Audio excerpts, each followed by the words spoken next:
and their use with glass.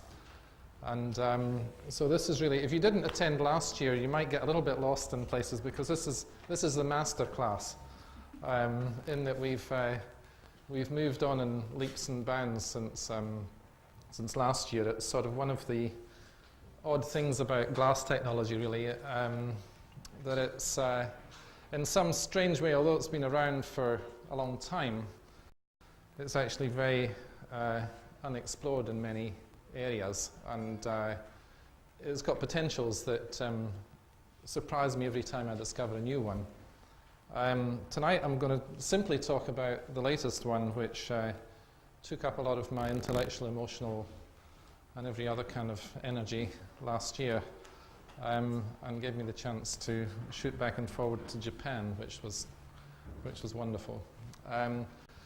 Unfortunately, we've got another lecture falling on at 7:30, so I'm probably going to have to move pretty quickly. But if there's anything, if people have questions during the slideshow, because we're giving it in two parts, it might be just as well to bring them up. Or even better, possibly, if you want, you could ask them later.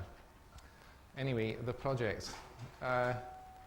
This is the bit that I wished I'd done, but I didn't get the chance to. And this is the very end of a 200-meter long beam which supports the glass roof of the Tokyo Forum, International Forum, one of the last of Japan's grand projets, which were commissioned in the late 80s and early 90s. A large civic building.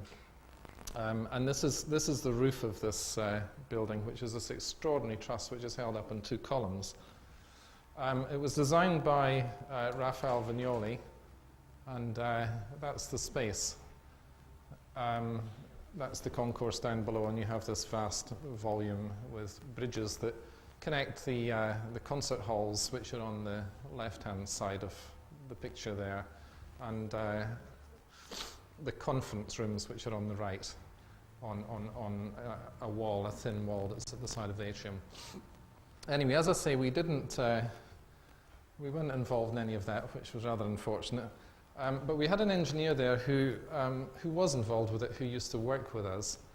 And on the very last part of this enormous £1.5 billion project, they were given the problem of building a tiny little piece. Now, I'm going to show you as built from the back, so I don't give the game away. But this is the project as built, and this was the challenge. This is at the entrance to the open courtyard with that big glass hall on the right and some concert halls on the left. So it was in a position that they were very concerned about, because it was quite visible. So they spent an inordinate amount of time discussing how they could hold up basically 5 planes of glass to act as a canopy with 3 beams.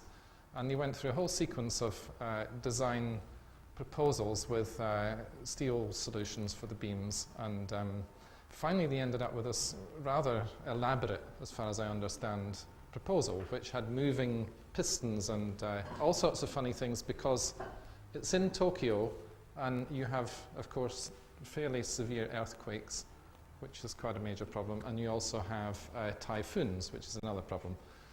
And anyway, they finally got to the position where they decided that they were going to present this wonderful sort of articulating structure to the client, and they apparently all did.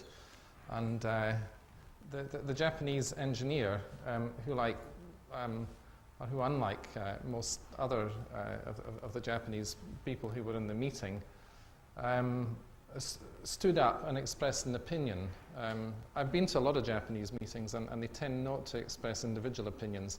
But this engineer stood up and he looked at the model that had been presented, and he said, I think this is very ugly, which was rather a shock for the architect. So the architect said, well, you think it's very ugly? Well, what would you do? And he said, I would build an all-glass structure. You know, this is a glass, the big glass hall, and he thought this should happen. So the architect was quite gracious, and he's a very good engineer, this Japanese engineer. And the architect said, well, look, if you can think of a way to do this, then let us know. So he went back to his office and he spoke to this engineer who used to work for me, who happened by coincidence to be looking through a magazine which had this project in it, which we'd done, which, as you can see, has glass beams and glass columns. And that's it in the daylight. So you have glass roofs sitting on glass beams, and the glass beams sit in the glass columns. So he thought this was rather fun, and he rang me up and he said, we have this problem to build these cantilever beams which are cantilevering 11 meters, and we'd like to make them of glass. And he said, I've just been looking at this glass project you've done, and I'm sure you could do it. And I said, well, that's very nice, Alan, but you know, these were 6 meters span, and glass only comes in this form in 6 meter lengths. And these are very simply supported. I said, really what you're talking about is something which is basically 3.5 times bigger than this, because it's a cantilever, you see. This is just a simple span. So I just thought he was rather ambitious, and I didn't quite tell him, so I just sort of didn't do anything for a week. And then the architect rang me up, who'd heard that we'd done, who saw this stuff as well, and he rang me up and he said, well, how are you getting on with the beam? And I said, well, not very far really. He said,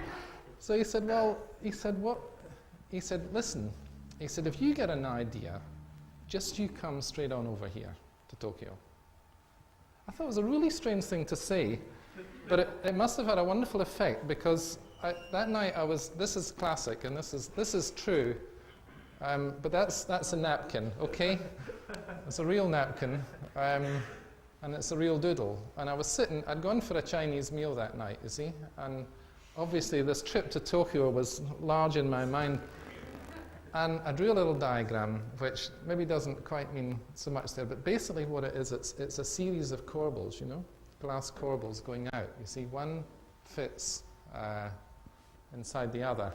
And so I kind of got quite excited. So I rushed home and I got the drawing board out and I drew it. And I did some quick calculations. And something very coincidental happened. There's friends of mine, 2 architects who I do a lot of work with. And he rang me up at 11 o'clock that same Friday night and he said, listen, he said, I have this problem. He said, I'm trying to hang this glass door. And I said, well, John, you want to see this problem I've got? You better come over here. And so he came over and I showed him the solution. And he got quite excited at the idea. In fact, he got very excited. So he went away and he took the geometry that the architect had given me and he drew it up. And while he was drawing it up, this was a Friday night, okay? So while he was drawing it up, I completed the calculations. Because as a cantilever, the big thing was, you know, you're joining these pieces of glass together and you get all the load coming down to this point here. You know, so you get quite a big load. And the big problem with glass is transferring the load. So I knew I had to design a fitting that could carry that load. And the same night, I also had an idea for the fitting. It was right, a good night, you know.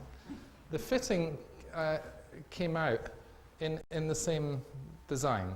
So on the Monday, John had drawn the drawings up. So I had a set of drawings, and I sent them down to my glass man, together with a little drawing of this metal fitting, and I said, look, could you make me 2 pieces of glass, and could you make me these metal things? And I want you to put the metal things in the glass, and I want you to make a little test rig. Now, he, there's the metal fittings there, right? It's called a bezel. We call it a bezel. It's like the thing you have in the back of your watch, you know, when you take it off. It's sort of thin and broad screw, and you get 2 coming in from each side of the glass, and you get a little bevel around the surface of the hole in the glass, right? So that gives you the distribution of your load, and then you put the pin through. It's a terribly simple detail, but for some strange reason, people haven't actually explored it before, although they've hung glass walls and things like that. This is slightly different. So that was the fitting. He made it between the Monday and the Friday, and there's the beams which he made. I got him to make 2. And what I did was I put the two bezels in at the end of the beam. Then I put them in a very professional rig made up of two steel channels, which we then see the glass is in the middle there, in between those two steel channels. And that's a little bit of wood there that's going to take that pallet, and then on top of the pallet we put the weights. Okay, so you've got like a cantilever you're creating. And what you do is the cantilever also, you see, you're getting all the load out here, which is maybe, say, about a ton, acting over that big lever arm, and then these two bolts resisting it. So you get the load magnified, you see. So you can test these bolts. If this is 1 ton, this is 10 tons. And anyway, by the Friday, so this was between the Monday and this was them doing the test on the Friday. And the glass came down and touched the ground and the things didn't break. And at that point, we knew that the load in these was 6 tons in the glass, so we were absolutely excited, as you could imagine. So I got my plane ticket. I felt pretty confident about it. And I went out and in the meantime, I was given a little present just before I went by Sheila. This is the other half of John and Sheila. And she said, you better come round before you get on the plane. And she gave me a little box. There it is. Anyway, I got on the plane with my little box and my drawings and my calculations and my photographs and my little bezel and the whole thing. And I got there to Tokyo.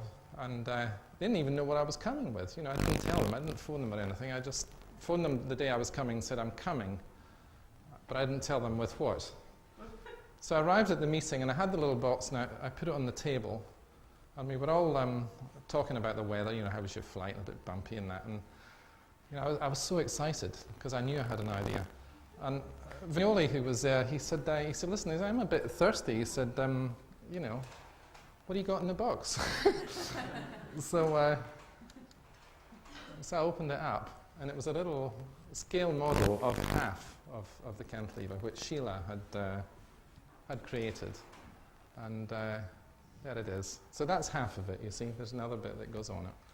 And that was velvet on the inside. Beautiful little thing with ribbons. Very Japanese, the way they do things so beautifully. So that in itself said everything. It shows the power of models, really, to give an idea. Anyway, they were very impressed with the model and suggested that we go back and start working it. So one of the first things we did was we got one of these elements. See, each of these elements, see, this is about 11 meters. And what it is it's 4 elements, which are about 4 meters long of glass. And each one is shaped a little bit like that. Okay, so it's a sort of tapered shape. And this is the bezel up there in the machine. We got this tested at City University, and they'd never tested glass before. You know, they're used to testing steel and concrete. And they were a little bit surprised, I think. We were asking them to do this. And when they tested the first one, we'd asked them to put a high-strength bolt through the fitting, and they didn't have one, so they just stuck this mild steel one in because they didn't think it would get anywhere near the capacity of the bolt. But we got quite a surprise because it turned out this one broke at about 11 tons. And that's a view of the thing close up. The glass is toughened, so you get this pattern when the thing breaks, sort of fragments. And there's all the little strain gauges which we put round the glass, so you could see exactly where all the stresses were going in the glass. It breaks in this really quite nice pattern.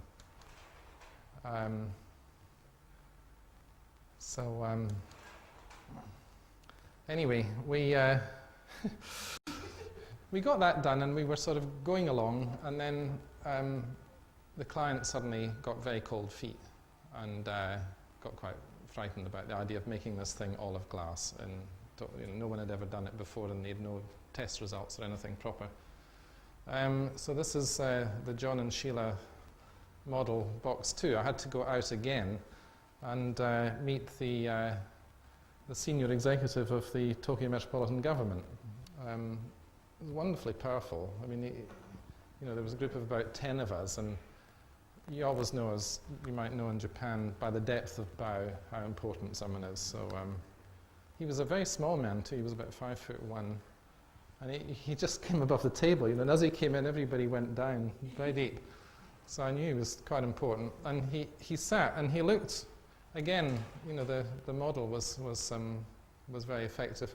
He looked at the model and he said something very extraordinary. He said lots of people are very scared of glass because psychologically they know that it breaks and that it can cut them. But he said, I see this is okay. And left the room. And so we were very happy. We were delighted. He had such faith. That's it. That's the model that Sheila did, Sheila and John. They became the, we call them the quality control architects. I mean, basically what they did was every thought or idea that I had, they tested it absolutely and theoretically, and finally got involved with the making of it. This is the making of it. This is making one of the big pieces of glass on a machine called a CNC machine, which is a computer-controlled cutting machine. So you can actually put your drawing in, and the big cutter just cuts out this big form straight out of a piece of glass. Well, it doesn't cut it, actually. What it does is it grinds a rough form that you put in. So you get a very, very accurate edge.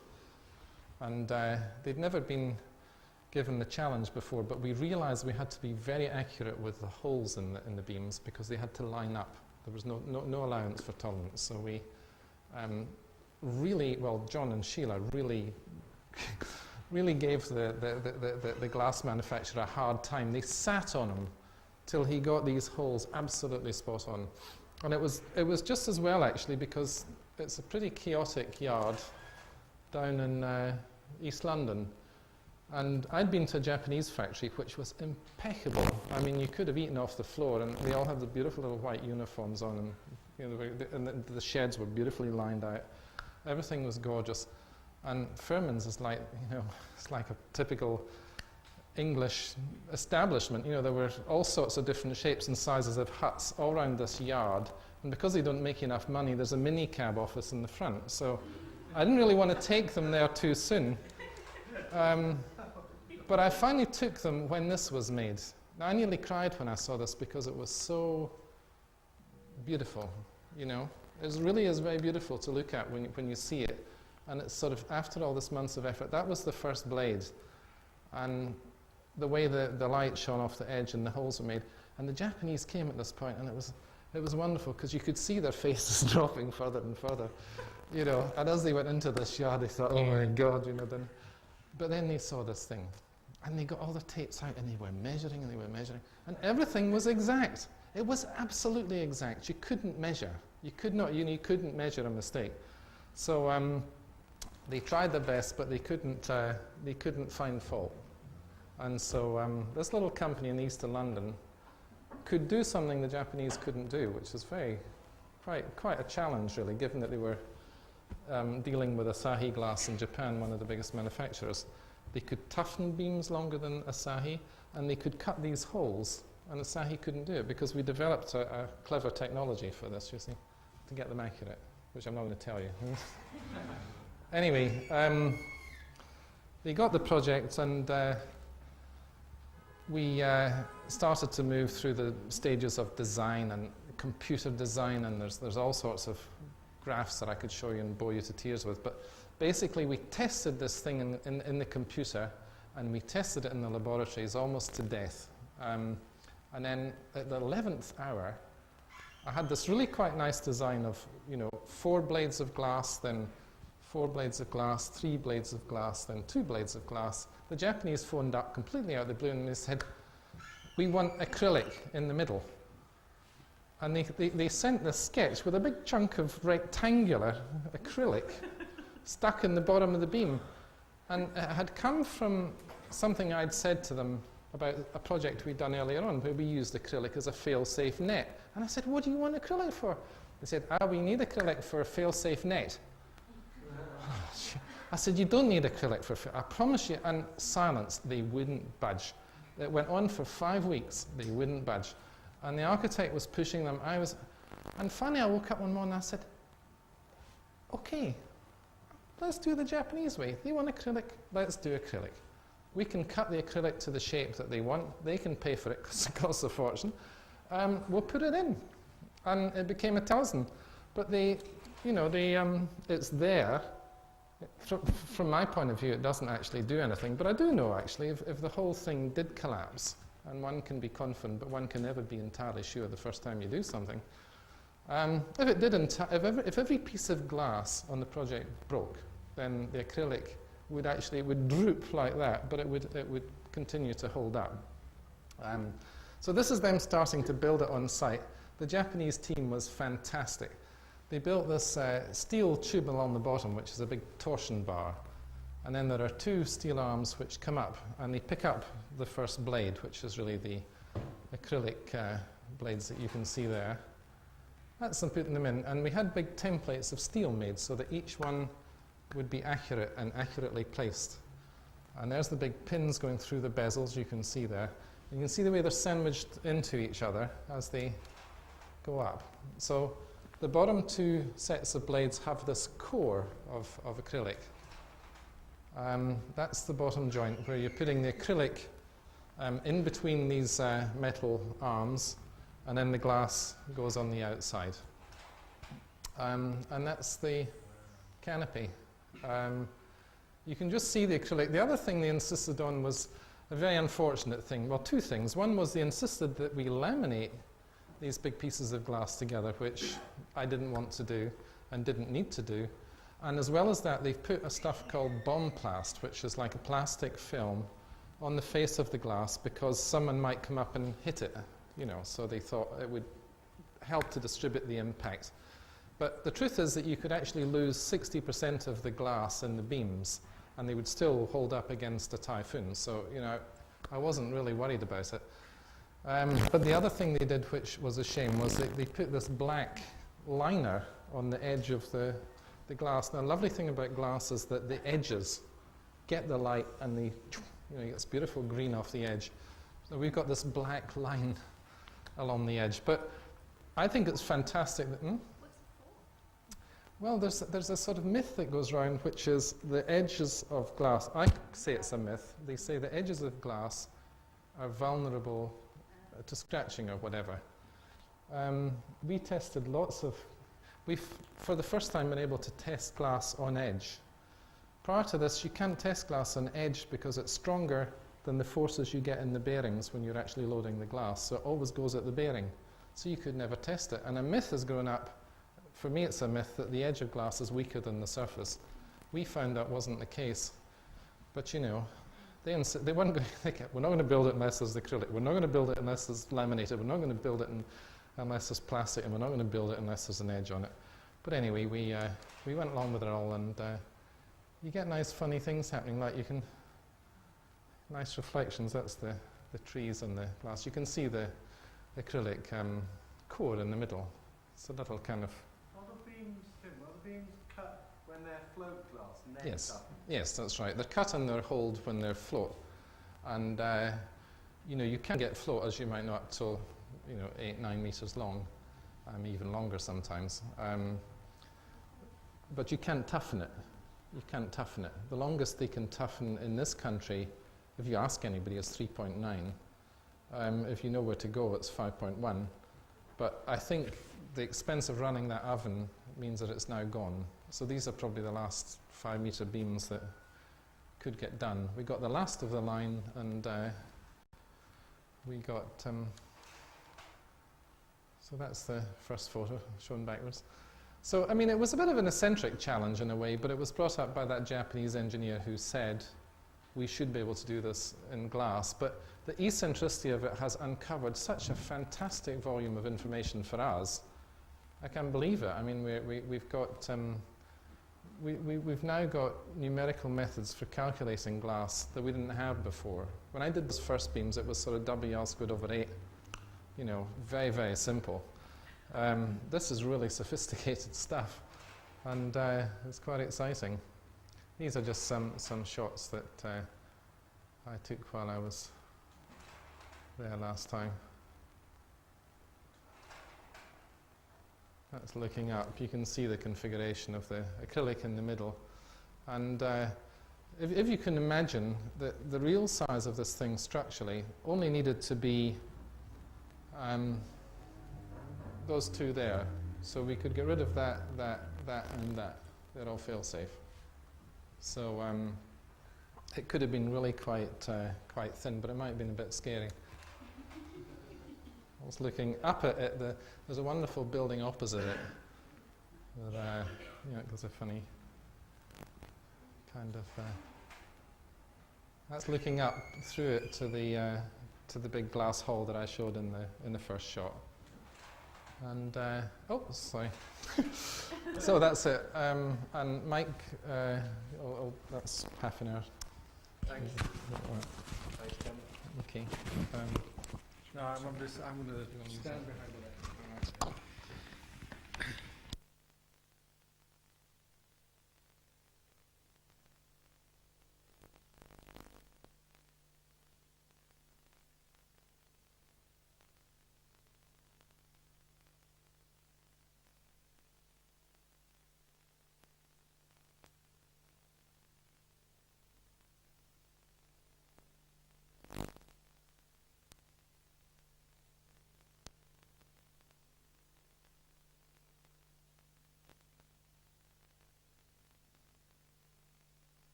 the base and the head would be cast in aluminium.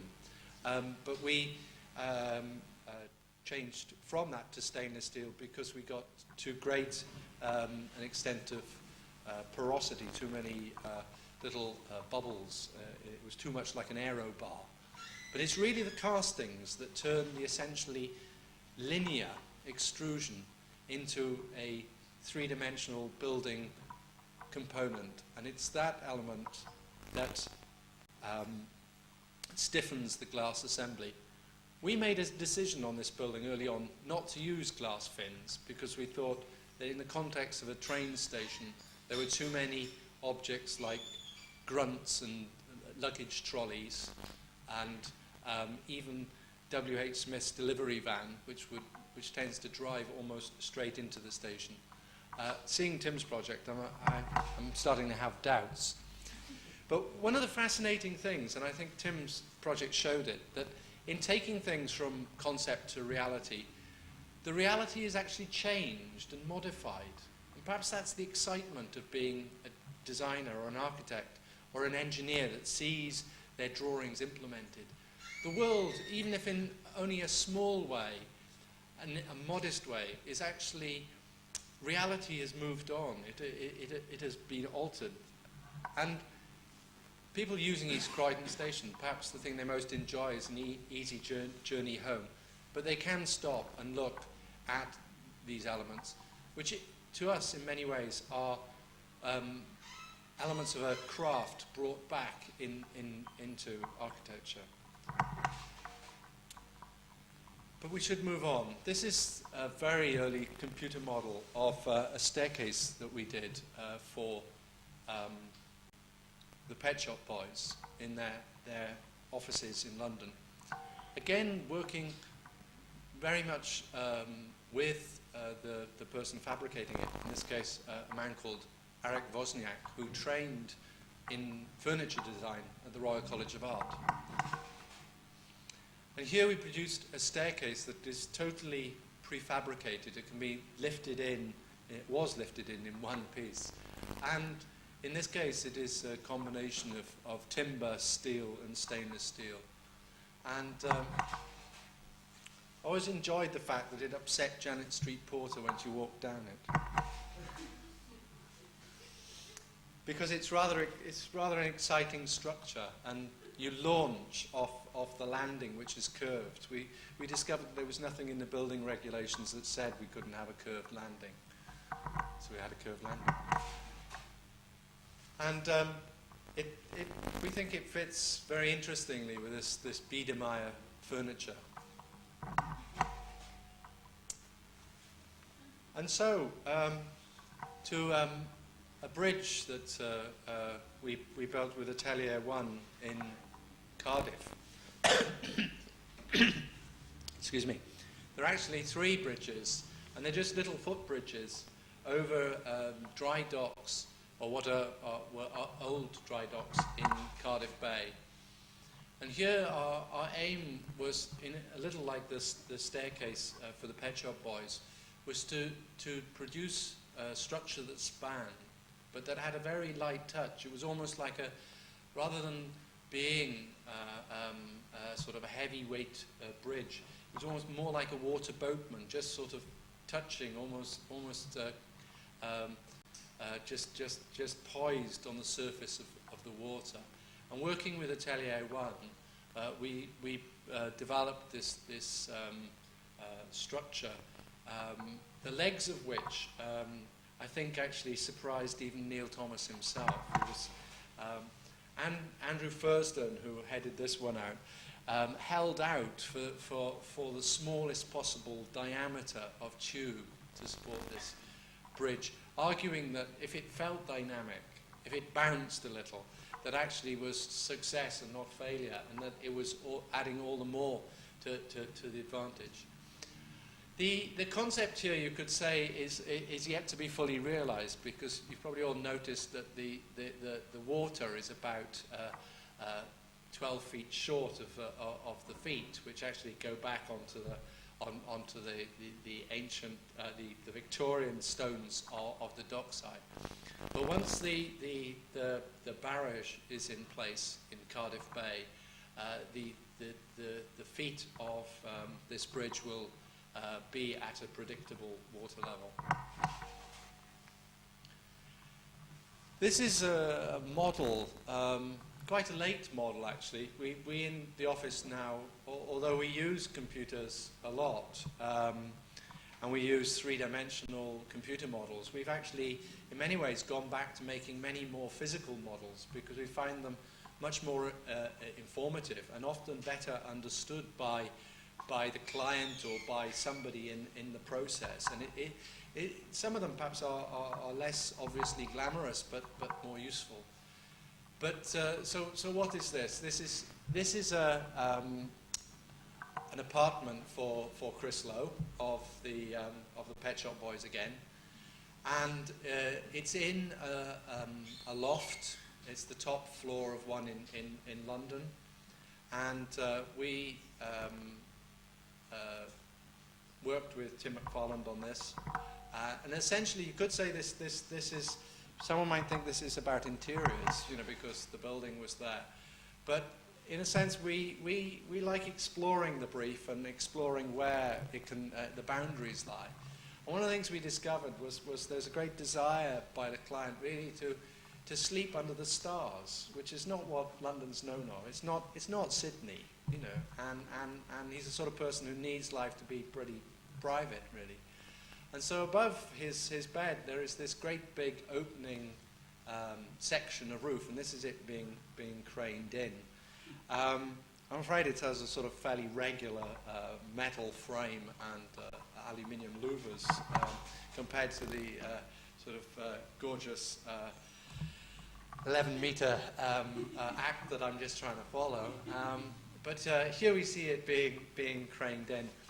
And the working very closely with the people who actually made it is probably the strongest link. And we worked a lot with marine engineers to develop the hydraulic system that allows it to open. And here we are in the interior of the flat. And so if you own this flat, you sleep up there on apparently effortlessly supported timber mezzanine. I don't know how Tim did that. And you get up there by this staircase, which is made out of glass and stainless steel and lovely little castings, which I got a vague idea how we did that. But and the other thing about the flat is it's all about light, but it's also all about privacy and the control of view and of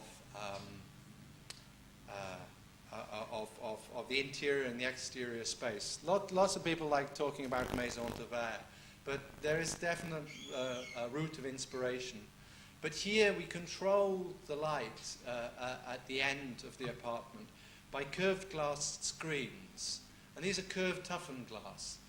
But they have this yellow, soft glow, almost a glow of that you'd get in an Italian church of alabaster. But it's actually a very, very thin veneer of birch bonded onto the glass. And so here we have the staircase, which is totally or almost totally transparent. There are lines etched to give you clues of where to walk. And yet the window has become translucent, but translucent in quite a different way. So we're extremely interested in the materials and their sensuality, but we haven't necessarily taken them for granted in any way, even in the way that they might be read. But we have explored them as architects and as people who build, and with people like Tim.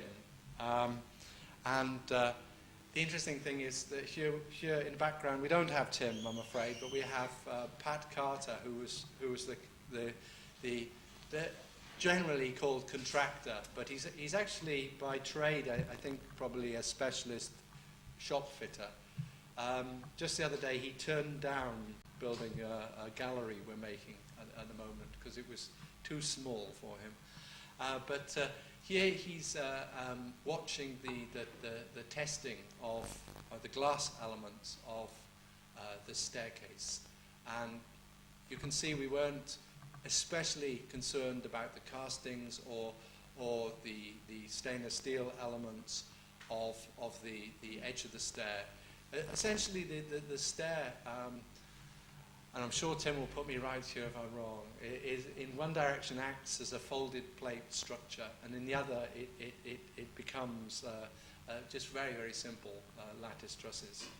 And Principally lattice trusses, so the vertical, the horizontal axis as one member of the truss, the horizontal axis again. But then you have a problem with joining the top of the stainless steel cross, which is where the castings. yeah. And Tim mentioned the castings, the problem of joining the glass to the chords of the truss. And here we see they're again lost wax castings, like the components of East Croydon Station, whereas the components on East Croydon were maybe as much as 300 millimeters long. And you can now actually get much larger lost wax castings within the United Kingdom. These are really tiny little, well, not tiny is perhaps overstating it, but they would sit in your hand, and they were made in Ireland, and they are surprisingly affordable elements within this staircase. But we like and enjoy the simplicity of this particular glass staircase. And on to a project that is currently on site. It's actually it's our major South Bank project. It's on the Thames, and it's going to be built long before larger glass projects of the South Bank. But it's if you want to see it, it's in Goring on Thames, and it's for someone who owns a house that was once lived in by Marianne Faithfull and some chap called Mick Jagger. And he's now owns it, but he really loves his garden. He's absolutely fascinated by the garden and by the Thames. And when we got the brief, we thought he wanted a boathouse. He said he wanted a boathouse. So we asked him, what sort of boat have you got? And there was a long, embarrassing bit in the meeting, and he said, I don't own a boat. I own a house by the Thames, a beautiful garden. And I said, so we said, what do you want a boathouse for? He said, after a while it became clear. He said, well, I could buy a boat if that's important. And actually we went off to a boat yard, and we drew this boat in the drawing. But it became clear that what he wanted was a pavilion in his garden, that he could sit and he could enjoy his garden and the Berkshire countryside, and enjoy watching the River Thames flow by and watch other people's boats. Now this is actually on site at the moment, and if the glazing subcontractor bucks up, it'll be finished in February. And here we see the basic steel frame being craned in late last autumn. And the site is amazing. It's actually the place of an old Roman ford. And so it's got a wonderful sort of quality. It's a little sort of coppice by the Thames, and it's got an old inset or inlet that we haven't altered in any way. And we basically cantilevered this very, very minimal steel frame, which will have very simple pieces of glass, and it doesn't, again, actually doesn't have glass columns or glass beams as the delightful project in Birmingham we saw earlier. But the client will, in fact, be able to sit apparently above the Thames in the warm and watch other people's boats go by and drink his cup of tea and enjoy his snowdrops. And I should go back because we'll just go back for a moment. This project was actually designed quite a long time ago and was ready to start on site last spring, but we couldn't start on site because the snowdrops got there first. And on to a project, just quickly, in Northern Holland, where we've designed with local architects IAA a bus station and a rear transport interchange. And this is just one tiny piece of it. It's a casting that will support glass. And this is the initial pattern that we were inspecting in Edinburgh, made by Charles Henshaws, who actually didn't cast Eros originally, but repaired Eros. And for those that didn't know, Eros is now 104 years old.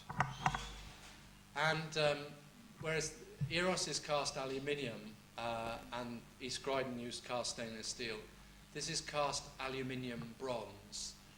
And one of the things that is interesting about this particular component is because the arms are really quite long, and I mean relatively long. They're about a metre, but surprisingly slender. Although we inspected this for its finish as a finished component, this was actually an example of a metal pattern being used to make a casting, because they wanted to control the positional accuracy of the 4 points to pick up the glass very closely.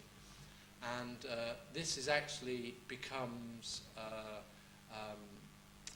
the basis for forming a sand casting, because in Croydon we had about 600 of some of the standard arms.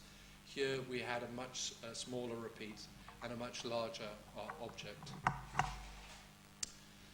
And on a rather grey day in Enschede, which is near the German border, near Münster, for people who know it, it's east of Amsterdam.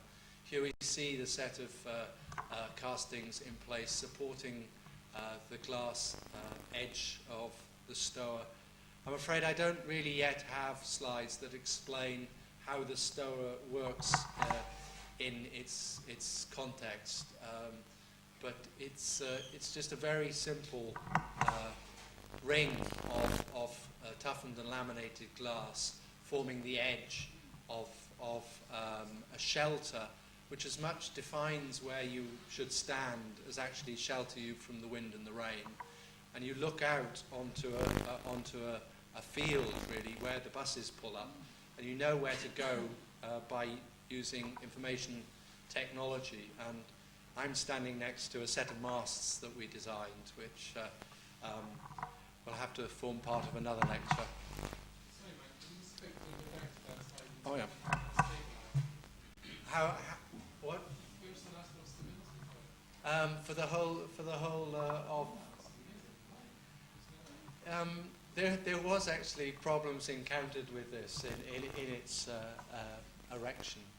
I actually wanted the legs to be cast, which I think would have been about possible using something like ductile iron, but they are actually fabricated sections, and there is no over lateral bracing to the. Are you using portals or are you using it as a cantilever? It is.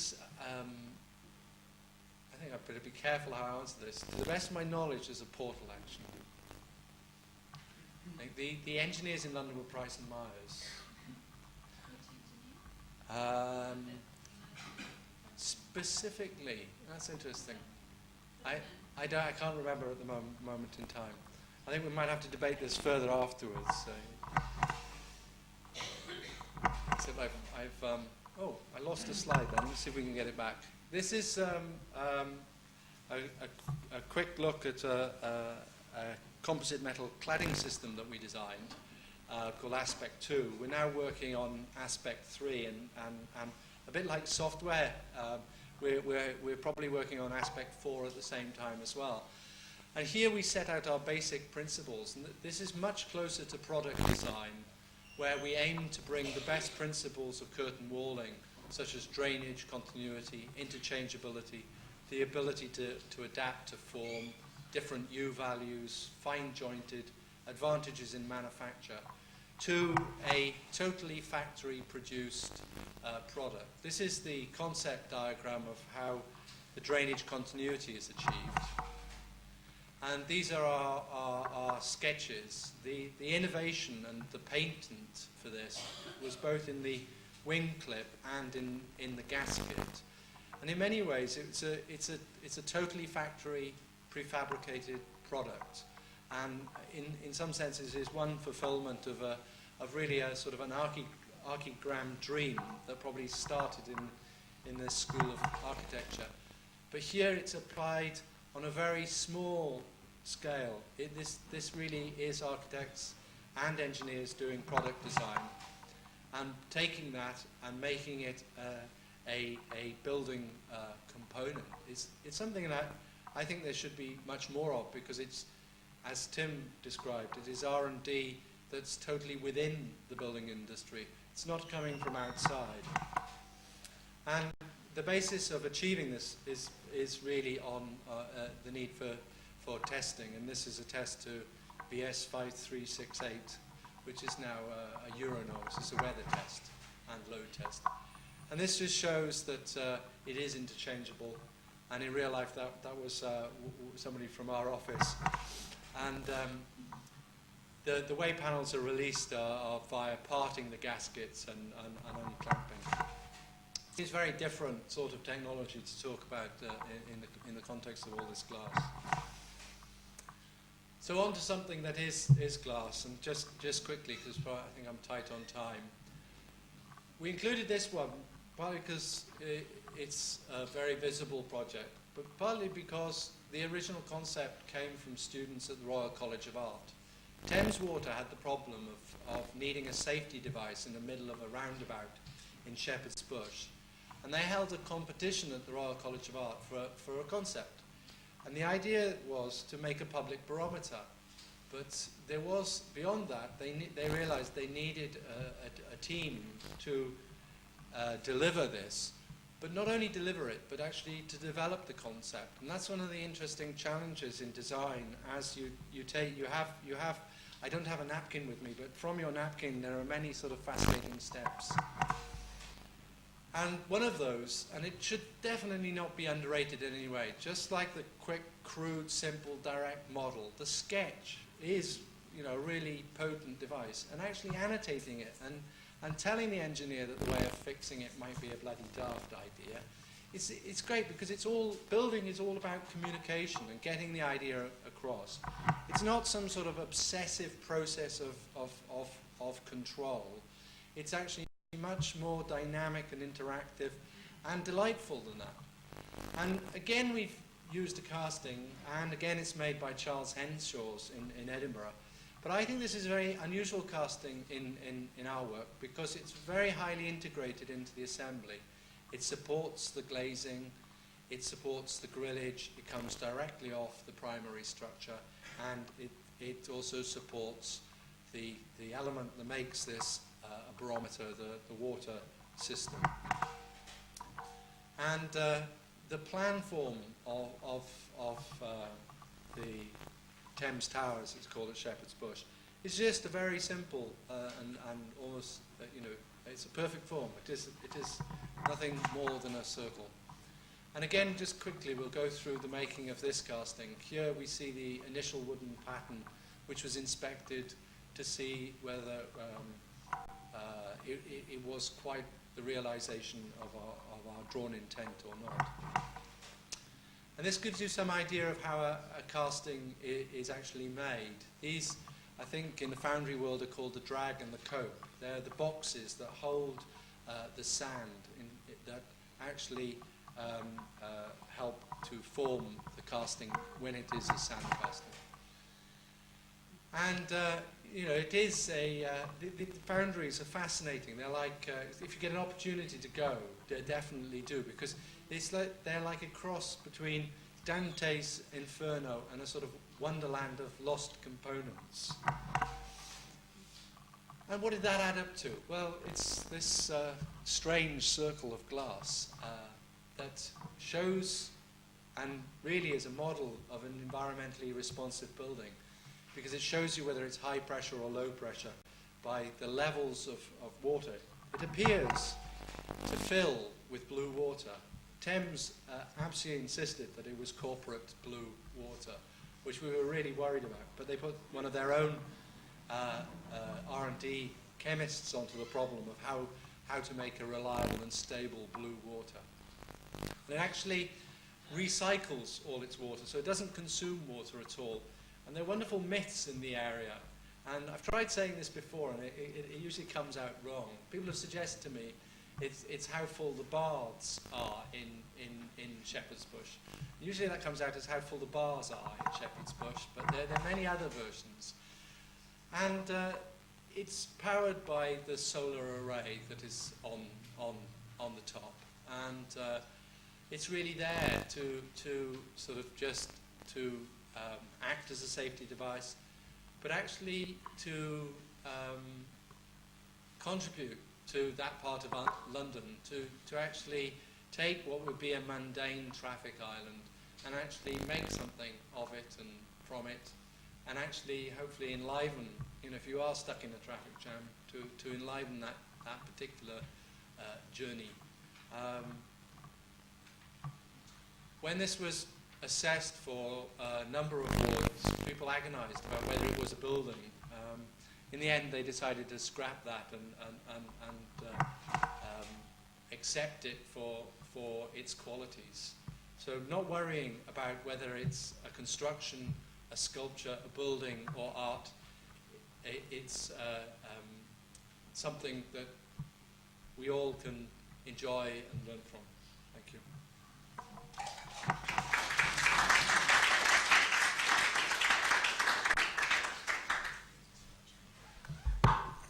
Thanks, Mike. I'm sorry we've got another lecture coming on here. It should have started at 7:30, so we'll have to clear out to the bar. But if you want to ask Mike or myself any questions, we'll be up there. Thank you.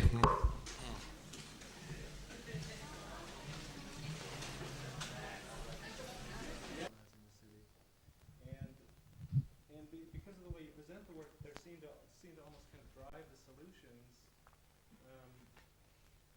There's a sense in which there's kind of complication between a kind of innocence that's presented and what at some level is a kind of developer strategy. Guilt. Of there being a kind of image of if we can work within the rules, everything can be okay. And at the beginning when I was mentioning, you seem to suggest new possibilities within it, but then there also seems to be with it the potential for it being a kind of developer tactic, of seeing what can be gotten away with. And I'm just wondering if you want to comment on that. Two things about developer strategies. Of course, it's clear what it could lead to kind of cheapness, which we are maybe not aiming at. But on the other hand, I think it's incredible attractive as well to try to work with it. It's as if we are avoiding a kind of banality, which is so much part of our behavior. And it's that banality which I want to discover. Maybe sometimes turn into a trap. Sometimes it can be very useful. And it does remind me to the way how maybe it is born within the idea that the way we are looking to banal or normal things. That does remind me to how we look down in say in former centuries to the working class conditions, or how we look down, how the bourgeois mainly look down to this working class thing. And in that moment, it was a kind of Dickens type was necessary to give meaning or to give reason to that type of poverty again. And maybe there's, although that is already happening, this kind of the culture of ugliness, the culture of pragmatism is part of it. But it could be seen as a kind of Dickens figure for this, which brings us beyond that extravaganza, or beyond this wish for artisticity.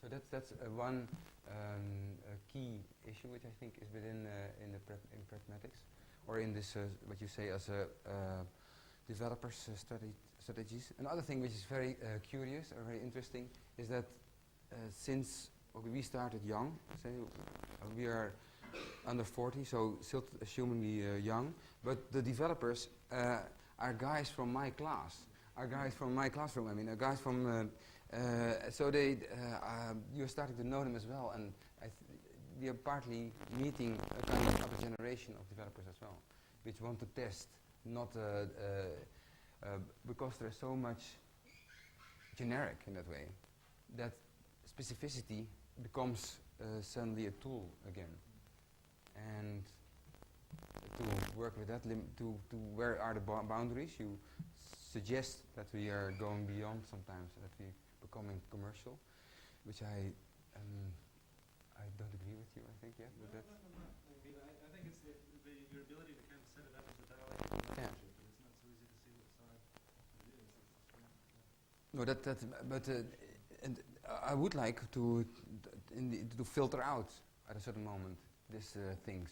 I hoped I showed some of these filterings tonight, some moments where actually the commercial could be added easily to the idealistic, and or transformed that, or had to be accepted simply, and which I think is one of the tasks for architecture at the moment, to accept a client and or to obey a client more than to do your own wishes only, because it's that's again a kind of connection between specific and generic, and but I hope to filter it out slightly more in that booklet. That's or definitely that will come out. Yes, please. No, that's the guy.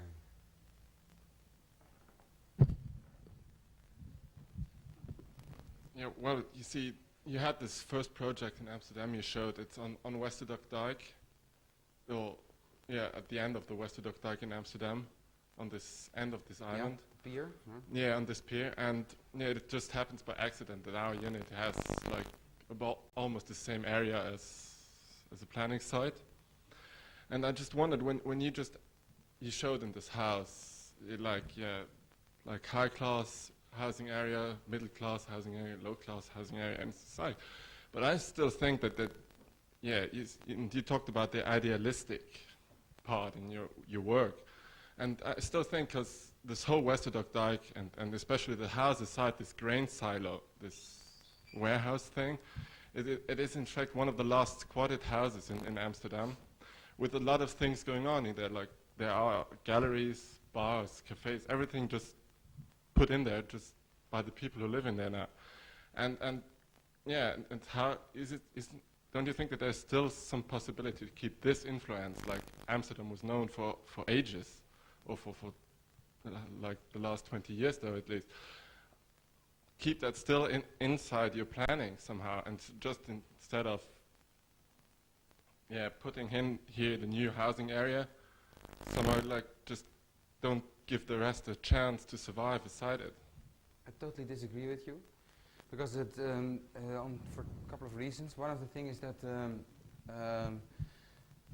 the idealism of squatters is very much located to certain areas. It's very well connected to about 10% maybe of our population. So how to deal then with the other 90%?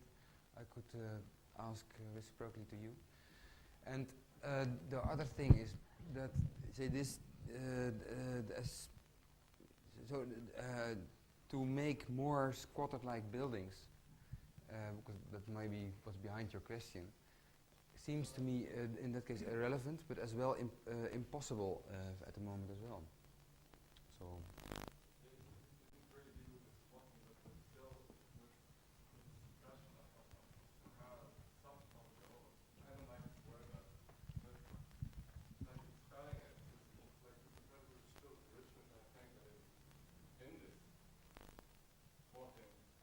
Yeah, but that's true. But I don't. I think I'm not. I think this project is not attacking that richness. You think the new house could exist just beside the other one? course, then it will be even richer. Then I think when you say that there is that the aspect of richness in subcultures is the main importancy, then why not make it richer? Why not make it have more groups around it or next to it, so that you can see within 10 minutes instead of one culture, 20 cultures.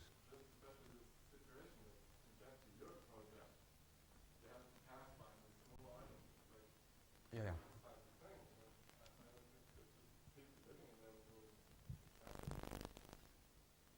We'll see. Next year.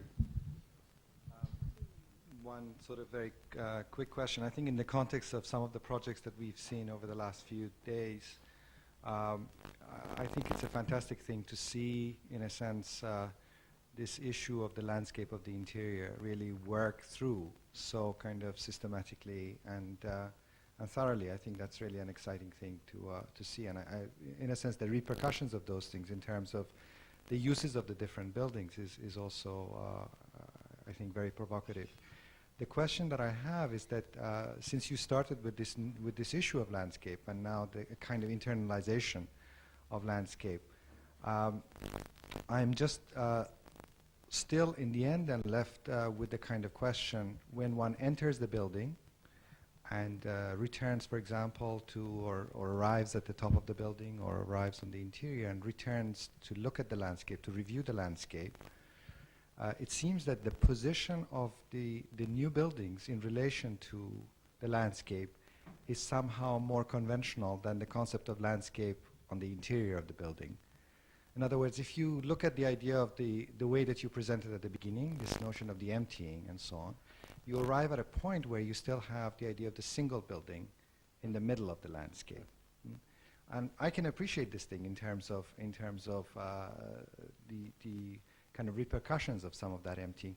But in connection with what you were saying about the issue of innocence and so on, it seems that there is very little that's kind of innocent about the idea of the single object in the middle of the landscape. So somehow for me there seems to be two kinds of notions of landscape. One where there is a kind of hybridization of building and landscape, and yet the view of the interior, of the outside, is very much a kind of prioritization of landscape as a distant, as something that you view through the interior, but you really don't engage with in terms of your kind of photograph of the labored site, where the site of the building is kind of worked on in the same way that the fields would involve labor.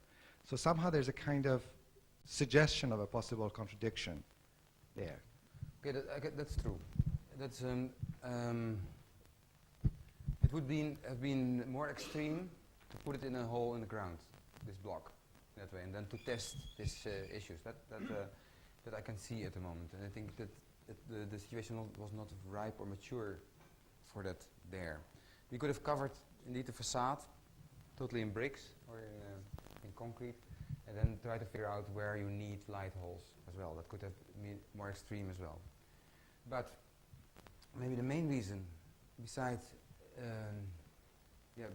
for the moment to celebrate the outer landscape by glass, or to celebrate the issue of non-facades, is that in the nearby future this won't be the first building there. It's a kind of hidden agenda which is now coming up extremely, and we know it already a bit in advance, is that 4 buildings will surround that building and maybe connect it.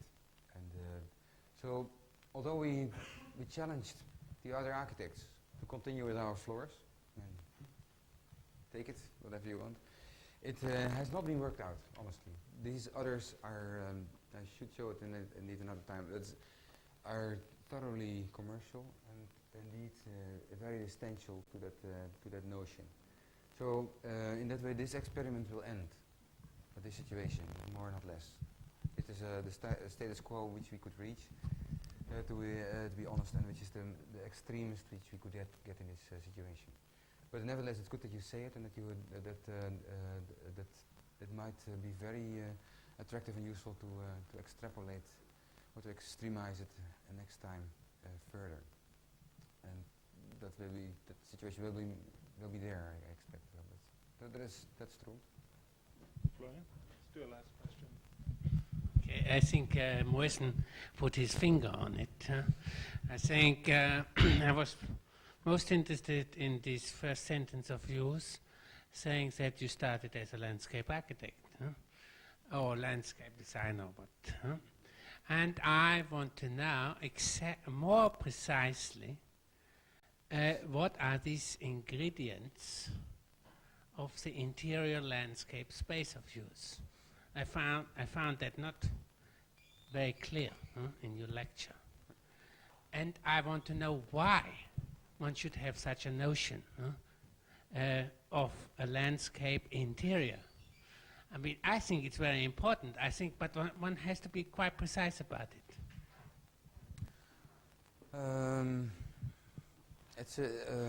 That's indeed a question which I didn't try to dissolve yet when in this lecture. In that way, maybe you misunderstood parts of the lecture, or the key thing was, as a startup, addressing issues which are reaching this level of massivity. And in order to list up, or to make a list of these ingredients of the possible interior, there are lots of things to be, it could be keywords in that, which I didn't say in this lecture, but which we are trying out here in some of the workshops, and in work in the Berlage Institute, is that, for instance, the issue of claustrophobic psychology is an incredible issue of escape. It might be a part of an ingredient which you would like to hear. And those elements need indeed serious further excavation. I agree on it. Within that, because when you imagine that type of words, beside the issue of darkness or the issue, when you concentrate on that type of words, then other ingredients which are more landscape-like, you could say, like overview, like pluriformity, like continuity, they will obtain a certain necessity. They will help to understand, or to provoke, or to go beyond those issues of claustrophobicness, of escape, about fear, and that type of things. And that I can understand that needs further investigation. It's very difficult, because we try to do that at the moment with some psychologists to address the issue of claustrophobics, but it's an undeveloped corner of science still. So maybe we should do something with them to make models, to make which provoke that, or which try to make that accessible, some of the components of that. And that's I think that could be a key thing to understand the word of the internal landscape. Besides all the other plays or games which are in it, or the issues of light, but I think that will be the key role for further studies. Okay, let's stop it there. Vinny, thank you very much. Thank you, Randall.